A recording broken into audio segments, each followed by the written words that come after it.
अस्सलाम वालेकुम dear students, उम्मीद है आप लोग खैरियत से होंगे। आज का हमारा क्वेश्चन है क्वेश्चन नंबर 4 अकाउंटिंग इक्वेशन का, जिसमें है mister barber invested ₹1,10,000 in cash.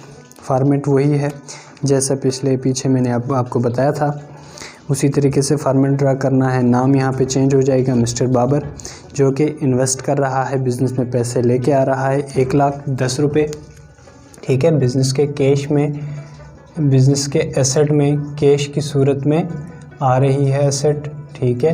1,10,000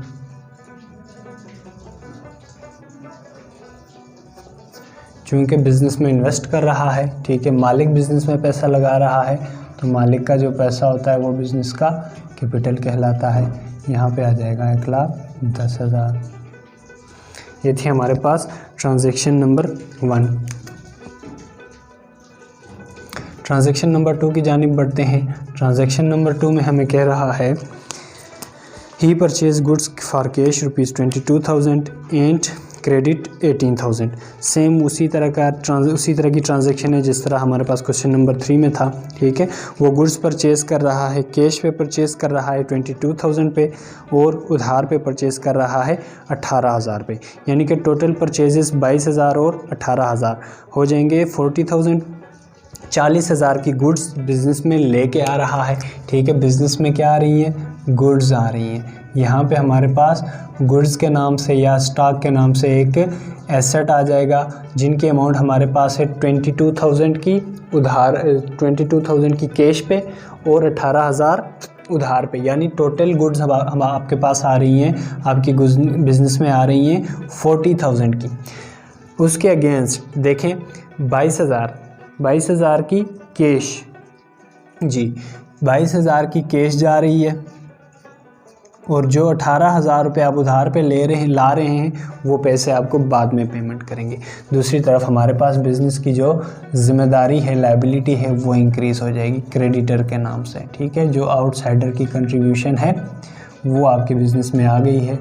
outsider ने आपको उधार पे चीज़ें दे दी हैं जिसकी पेमेंट आपको बाद में करनी पड़ेगी, जिसके अमाउंट आप यहाँ पे लिख लेंगे 18,000। क्लियर हो गया। उसके बाद हम इसको एडजस्ट कर लेते हैं। कैश चूँकि आपके पास 1,10,000 था, 22,000 हम माइनस कर देंगे तो हमारे पास कैश रह जाएगी 88,000। दूसरी तरफ गुड्स हमारे पास 40,000 ही हैं। राइट हैंड साइड पे अगर देख लें तो हमारे पास क्रेडिटर 18,000 से इंक्रीज़ हो गए हैं, जबकि कैपिटल हमारे पास उसी तरह है 1,10,000। ट्रांजैक्शन नंबर 3 की जानिब बढ़ते हैं। ट्रांजैक्शन नंबर 3 में हमें क्या कह रहा है, क्या इन्फॉर्मेशन गिवन है। ट्रांजैक्शन नंबर 3 में क्या बता रहा है, he made additional investment in cash 20,000। अब जो बिज़नेस का ओनर है बिज़नेस में मज़ीद पैसा लगा रहा है 20,000, यानी बिज़नेस में कैश आ रही है, सीधी सी बात है हम कैश में ऐड कर देंगे। चूँकि बिज़नेस का ओनर बिज़नेस में पैसा लगा रहा है तो वो कैपिटल में भी ऐड हो जाएगा 20,000, ठीक हो गया। और अब हम इसको नीचे उतारते हैं। 88,000 और 20,000, 1,08,000 हमारे पास कैश हो जाएगी, 40,000 हमारे पास गुड्स हैं। दूसरी तरफ देख लें तो 18,000 हमारे पास क्रेडिटर्स ही हैं, और हमारे पास अब कैपिटल इंक्रीज़ हो जाएगा 1,10,000 से 1,30,000 तक, चूँकि 20,000 बिज़नेस के मालिक ने दोबारा लगाया है। उसके बाद नेक्स्ट ट्रांजैक्शन है कैश पेड टू क्रेडिटर ₹10,000। जो क्रेडिटर था जिससे आपने चीज़ें उधार पे ली हुई थी, ठीक है, उसको अब आप पेमेंट कर रहे हैं, कैश पे कर रहे हैं। जाहिर सी बात है इस तरफ हमारे पास कैश कम हो जाएगी क्योंकि हम पेमेंट कर देंगे। किसको पेमेंट कर रहे हैं? क्रेडिटर को पेमेंट कर रहे हैं। क्रेडिटर को आपने 18,000 देने थे, अब आप 10,000 देंगे तो आपको कितने हज़ार देने पड़ेंगे? 8,000 देने पड़ेंगे, ठीक हो गया। 10,000 से क्रेडिटर डिक्रीज़ हो जाएंगे। दूसरी तरफ अगर कैपिटल को देख लें तो कैपिटल हमारे पास उसी तरह आ जाएगा, और यहाँ भी 1,08,000 मौजूद थे, 10,000 कैश चली गई तो आपके पास 98,000 कैश रह जाएगा, और 7 गुड्स आपके पास 40,000 की रहेंगी। क्लियर हो गया। उसके बाद ट्रांजैक्शन नंबर 5 की जानिब चलते हैं। ट्रांजैक्शन नंबर 5 में हमें कह रहा है, हमें इंफॉर्मेशन दे रहा है कि purchase refrigerator for personal use ₹15,000। अब जो बिज़नेस का ओनर है वो क्या परचेज़ कर रहा है, रेफ्रिजरेटर परचेज़ कर रहा है पर्सनल यूज़ के लिए। जब भी पर्सनल यूज़ के लिए बिज़नेस का ओनर बिज़नेस से पैसा लेके जाता है तो उसको हम ड्राइंग के नाम से चूँकि एंट्री करते हैं, तो यहाँ भी वही करना है आपने। 15,000 बिज़नेस से पैसा लेके जा रहा है जिससे वो पर्सनल यूज़ के लिए रेफ्रिजरेटर परचेज़ कर रहा है। कैश आपके 15,000 से कम हो जाएगी, चूँकि ड्राइंग हो रही है, ड्राइंग्स को आप कैपिटल में से लेस करते होते हैं। ठीक हो गया। अब इसको भी माइनस कर लेते हैं। 98,000 में से हम 15,000 माइनस करते हैं तो हमारे पास आ रहा है 83,000 प्लस 40,000 हमारे पास गुड्स हैं। दूसरी तरफ अगर देख लें तो 8,000 हमारे पास लायबिलिटी थी और 1,30,000 से 1,15,000 रह जाएगा जब 15,000 बिज़नेस का मालिक लेके जाएगा। ठीक हो गया। उसके बाद नेक्स्ट ट्रांजैक्शन है ट्रांजैक्शन नंबर 6। ट्रांजैक्शन नंबर 6 चूँकि थोड़ा सा कंसेप्चुअल है, समझने वाला है, इसको आप थोड़ा सा देख लीजिएगा। ठीक है, इसको गौर से समझें। जिसमें हमें बता रहा है कि he paid rent 2,000 and rent outstanding ₹1,000।